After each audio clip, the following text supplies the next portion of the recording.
Hey guys, so 3 ships were announced on Thursday's European stream, and one of which is a ship that I have been waiting on for a while now. I'll be reading what is on the devblog, and I don't really have too many details on the ships just yet, so we're still pretty much in the dark for a lot of the things that are to come. But regardless, I'm excited to do a video like this, so let's move right along to the first ship. So the first ship is the Vallejo, a Worcester-class Tier 9 cruiser. She comes with a rapid takeoff spotter plane, which is basically spammable, similar to what the Lazo has. Her shells have increased ballistics and 16.7 kilometers of range, but she does not come with a hydro or a radar. Interesting setup for a Worcester class, and it looks quite fun. I am a fan of the Worcester, so I am looking forward to this one.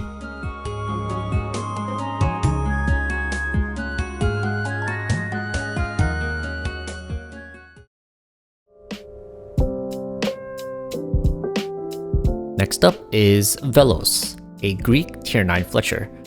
So this ship is pretty interesting. She has 4 single turrets that reload in 2.2 seconds, a single quintuple torpedo launcher, and a base concealment of 6.9 kilometers. Now I have heard that these ships on the devblog and on every devblog forward will have the concealment baked into them due to the upcoming economy change. So the upgrades and skills implemented onto the Velos, she can get her concealment down to 5.6 kilometers. She also comes with an engine boost, long duration smoke, and a DFA consumable in separate slots on top of that. This ship looks pretty good, and I can see it getting nerfed somehow, but just as it is at the moment, it looks pretty good.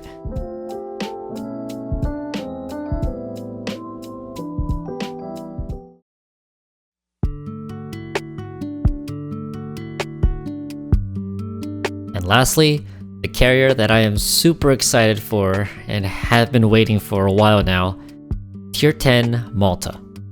Another CC who is a friend of mine was also very happy to see her announced, and I'm sure you can guess who that is. Malta is basically a better Audacious based off of stats alone, who will be using Audacious's stock planes on all 3 squadrons.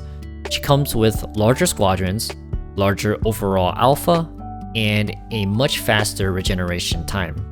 A unique feature is her carpet bombers will consist of AP bombs and will attack in a horizontal pattern, quite different compared to what we're used to for the other British carriers. I did a bit of editing to show the differences between Audacious squadrons and Malta squadrons, so I'll just leave it up on the screen for you guys to take a look at. You feel free to just pause the video and just further inspect it if you have to. For everyone out there who's not so familiar with looking at carrier stats, generally all you have to know is stock Audacious planes are not so different from the researchable ones. There's barely any stat differences in HP and speed, while also benefiting from the faster regeneration timers and more plane in each attacking flight as well as reserves. As for the bombers, they are confirmed to have horizontal carpet bomber style attacks while having AP bombs. I don't have the stats on these bombs just yet, but depending on the fuse time and arming threshold, these can mean either nuking cruisers or being completely useless, just like Hornets bombs. The good thing though is Malta's other 2 squadrons are not totally useless, so these can make up for the potentially useless AP bombers. We'll just have to wait and hear from the devs for the bomb stats to decide whether these are usable or not. Based off of the initial stats, Malta looks like a pretty solid carrier. She makes up for Audacious's lack of burst as well as plane reserves and regeneration speeds. If the AP bombers really are worth using and they do their jobs to get citadels, we could be looking at a potentially frightening carrier to face against.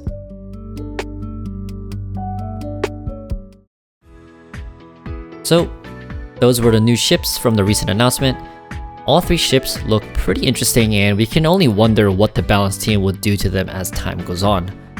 I am personally interested in Malta and Vallejo, but you guys let me know which ships look interesting to you guys and why. As always, thanks everyone for watching.